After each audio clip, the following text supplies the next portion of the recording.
मृत्यु एक शहर में भटकते हम दोनों एक दिन टकराएंगे। नमस्कार, आप देख रहे हैं साहित्य तक के बुक कैफे का एक दिन एक किताब कार्यक्रम। मैं हूं जयप्रकाश पांडे। आज शुक्रवार है और मैं एक कविता संग्रह के साथ उपस्थित हूं जिसका नाम है इच्छाओं के जीवाश्म। उस्मान खान इसके रचनाकार हैं। उस्मान खान की रचनाओं में जो राज्य है, अन्याय है, सत्ता दंभ है, लूट है, निर्बुद्धिकरण है, कुबुद्धिकरण है, राजनीतिक पतन है, सामाजिक विषमता है, उन सबको वे अपनी कविताओं में रेखांकित करने की कोशिश करते हैं। उनका जन्म 12 जुलाई 1984 को मध्य प्रदेश के रतलाम जिले में हुआ। स्नातकोत्तर उन्होंने रतलाम से ही किया है और उनकी रचनाएं लगातार छपती रही। एमफिल और पीएचडी उन्होंने जवाहरलाल नेहरू विश्वविद्यालय से की है। 5 वर्ष से मध्य प्रदेश के महाविद्यालयों में बतौर अतिथि विद्वान के तौर पर अध्यापन कर रहे हैं। बहुत सारे फाउंडेशन से जुड़े हुए हैं, लगातार छपते रहे हैं। और आप जानते हैं कि मैं कविता संग्रहों पर अपनी राय नहीं रखता हूँ, सीधे सीधे कविताएं पढ़ता हूँ ताकि आप समझ सकें कि आपका प्रिय रचनाकार अपने किसी नए कविता संग्रह में किस तरह की कविताओं के साथ आपके समक्ष उपस्थित हुआ है।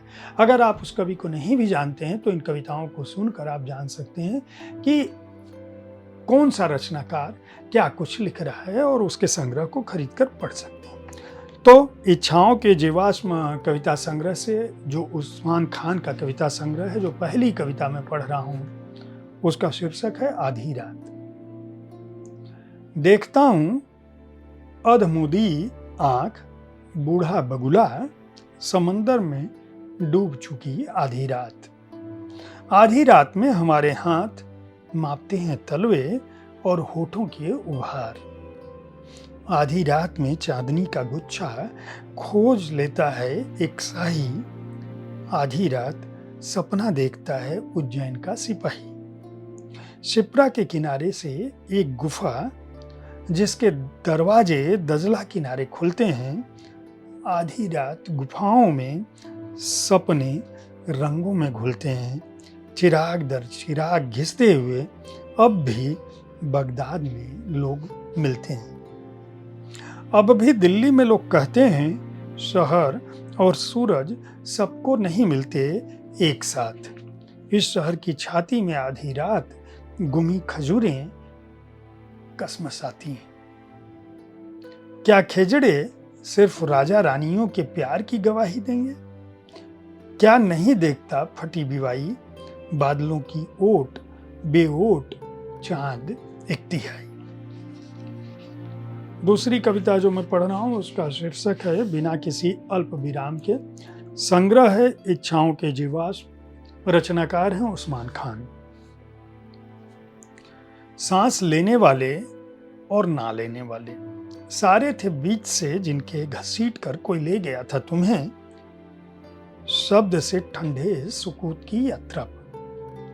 सांस लेने वाले और ना लेने वाले सारे थे बीच से जिनके घसीट कर कोई ले गया था तुम्हें शब्द से ठंडे सुकूत की यात्रा पर। हर रात बुझते थे तारे, अजन्मे को सुनाती थी तुम चक्रव्यूह तोड़ने के तरीके। शहर में घूमते थे हत्यारे। तुम चाहती थी बारिश हो बिना किसी अल्प विराम के। तुम्हारी अकाल चुप के पहले एक चीख थी भाले की नोक पर जन्म से पहले। तुम्हारा देश था जहां बारिश होनी थी। तीसरी कविता जो मैं पढ़ रहा हूं संग्रह है इच्छाओं के जीवाश्म। कवि हैं उस्मान खान। उसका शीर्षक है सारी बेचैनी कह चुकने के बाद भी। मेरी सांसें आंकड़े के दूध से रोती कराहती छटपटाती कहानियां कलाई पर लिखती हैं और मलती हैं राख के शब्द उभरें जैसे उभरा रहता है दर्द। टूटता है सन्नाटा आवाज से डूबती रात का। किसी दुःस्वप्न की सूखी इमली पर बैठी चिबरी की और 0 वोल्ट के बल्ब पर बैठी गुलाबी रोशनी नाले में कूद कर लेती है आत्महत्या। और आहार, निद्रा, मैथुन की विकृतियां भटकती हैं ठंडी अंधेरी शहर की नसों में। कुचली जाती हैं उंगलियां, उखाड़े जाते हैं नाखून, सिक्के लिखते हैं पीड़ा के विरुद्ध सन्नाटे का कानून। चांद वहशी हो जाता है कभी अफलातून। चांद वहशी हो जाता है कभी अफलातून। जब आधी दुनिया के लिए सूरज डूबता है, मैं इकट्ठा करता हूँ आधी दुनिया के लिए आंतों की रिक्तियों को, सांसों की विभक्तियों को, चीखती अभिव्यक्तियों को कि शब्द उभरें जैसे उभरा रहता है दर्द। लेकिन हर बार कोई शून्य, कोई दरार रह जाती है, रही रहती है जिसमें कहने को बहुत बेचैनी, सारी बेचैनी कह चुकने के बाद भी। और चौथी कविता जो मैं इच्छाओं के जीवाश्म कविता संग्रह से पढ़ रहा हूँ, उस्मान खान कवि हैं। उसका शीर्षक है कतई राजनीतिक। थोड़ी लंबी कविता है। मैं देखता हूँ अपने देश के गली कूचों की बदरंग दीवारें, जिनकी परछाइयाँ ईथर की गंध में लिपटी सड़ती हैं। अंधेरे कोने में फाइलों तले खाती हैं चूहों की लेड़ियाँ, मवाद की तरह हर जगह से निकाली जाती हैं। और आकाश, धरती, दृश्य सारे और सारी वस्तुएं एक स्याह भपके में डूब जाते हैं। और मैं इन्हें कर लेता हूँ नोट, फोटो खींच लेता हूँ इनके कभी। अपने तहखानों में सिगरेट पीते हुए सरकार की मुखालफत करने का शगल अपने पाले में नहीं रखा है मैंने। राजा को खाल दी जा सकती है, अपनी आत्मा नहीं। अनलहक, अनलहक, अनलहक। मैंने रख दिया है अपना नाम वहां जहां नजरें हैं गिद्धों की। मेरी आंखों में घुसी पड़ी हैं एक दूसरे में झांकती वो आंखें, एक अंधेरी चीख के बाद की अंधेरी चुप्पी उगी थी जिन। मेरे मस्तिष्क रंध्रों पर बार बार पड़ते हैं छटपटाते दो पैर, अपने निर्दोष होने की गवाही देते, क्रूरता के दौर की गवाही देते। मेरे देश का उदास चेहरा नाजी यातना शिविरों पर झुकी किसी चुप शाम की तरह मेरी मज्जा में करता है टंकित यातनाओं का उपन्यास। होता यह है कि सांसों की सीमा के पार हो जाता है दर्द।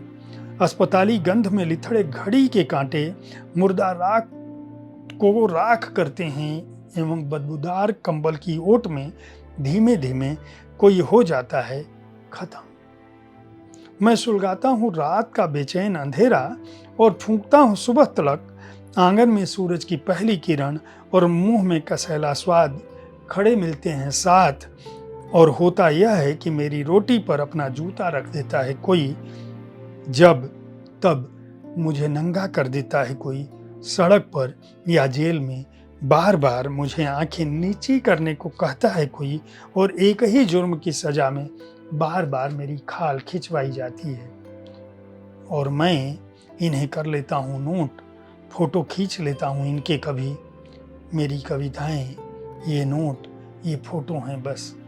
और ये नोट, ये फोटो राजनीतिक हैं कतई, क्योंकि कविता में संभव है उदासी, उदासीनता बिल्कुल नहीं। उम्मीद है कि ये कविताएं आपको पसंद आई होंगी। इच्छाओं के जीवाश्म उस्मान खान अपनी ऐसी ही कविताओं के साथ उपस्थित हैं।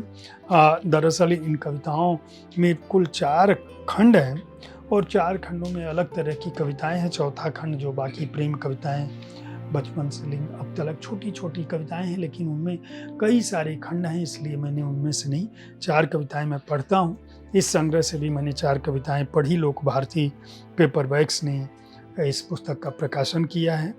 अगर आपको ये कविताएं पसंद आई हों और आप उस्मान खान की कविताओं और उन कविताओं के मर्म को समझना चाहते हैं, तो इस संग्रह को अवश्य खरीद कर पढ़ें।